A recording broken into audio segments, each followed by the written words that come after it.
Hey guys, welcome back to Bearded Lumber. Matthew and I appreciate you tuning in. It's going to be a short video today because we have a live stream tonight with, I knew I'd forget it. Forestry and Sawmill Roundtable with Two Brothers Outdoors. There'll be 6-8 of us on there. Matthew's stacking our project we just finished. Like I say, with this video tonight is just basically to let you know we're going to be doing a live stream. So hang on, come right back. I got a couple things we want to talk about, then we'll get out of here.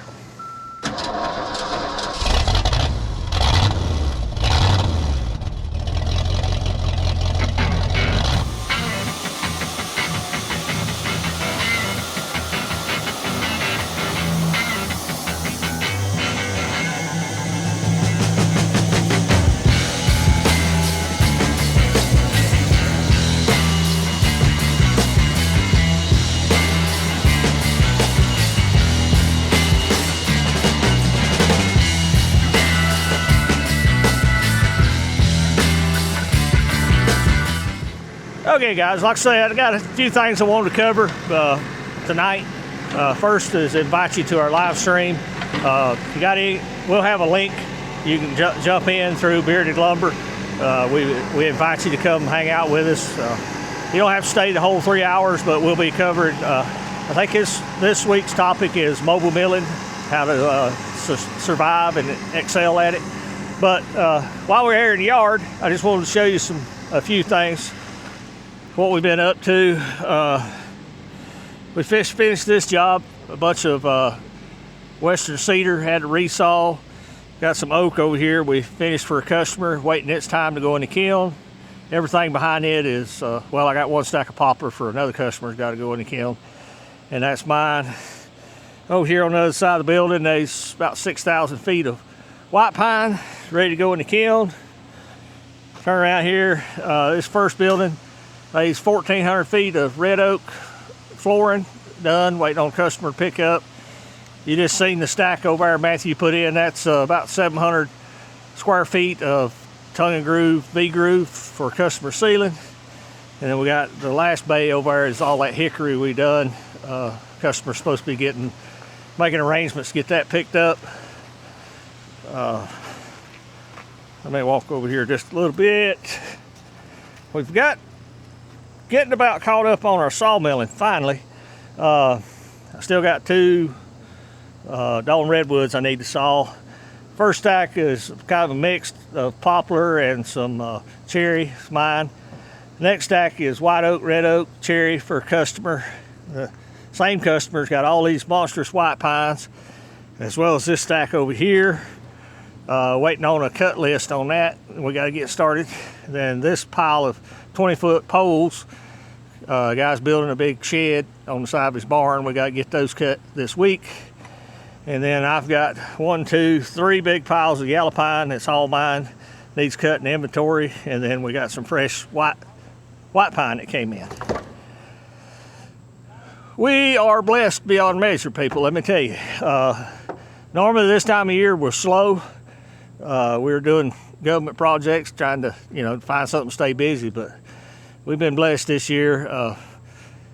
More and more our name gets out there. I get people calling me, so-and-so told me I needed this to call you, and I don't take that for granted. I appreciate it. There's nothing better than a good recommendation from a satisfied customer. Now, I'm not perfect by no means, people, okay? By no means. But I do strive to make good customer service. I spent 35 years in customer service-oriented business, and I know what it is to give good customer service, and I know what it is to give blank customer service, okay? I know the difference. And a lot of it is your attitude, and your mindset. Now, if you come in here ranting and raving and pitching a fit, you're probably talking to the wrong person. It's going to go south on you real quick. But if you got a problem, talk to me like a normal person, and we'll work through it and we'll figure it out. But we try to avoid that up front by being honest with our customers, tempering their expectations. You can't drop off number 3 grade logs and pick up number 1 grade lumber. And some sawyers have a hard time with that. They're good at their craft, but they're not necessarily good at the people skills. You've got to learn to talk to your customers and explain to them, you know, especially new customers, new homeowners, never been around sawmill. You're dropping off this junky log and expecting to pick up, you know, 4/4 perfect boards to go home with. And you need to explain to them, you know, that's not what's going to happen. And they can understand that.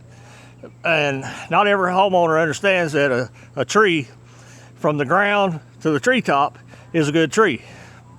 You sawyers know it's not. That base cut, first cut, second cut, third cut, pretty good. You get up into the limbs, especially a pine tree, well, we'll cut it, but it's not going to be fit for anything other than boards. You know, you're not going to get 2x12s out of the top of a pine tree.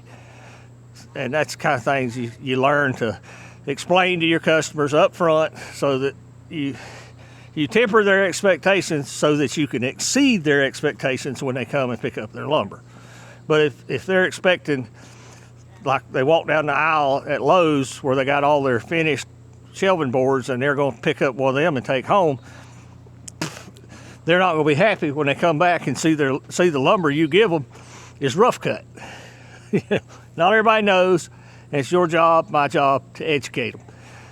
But whew, it's been a hot week, hot and humid. Thank you, Lord, for the rain. We needed it.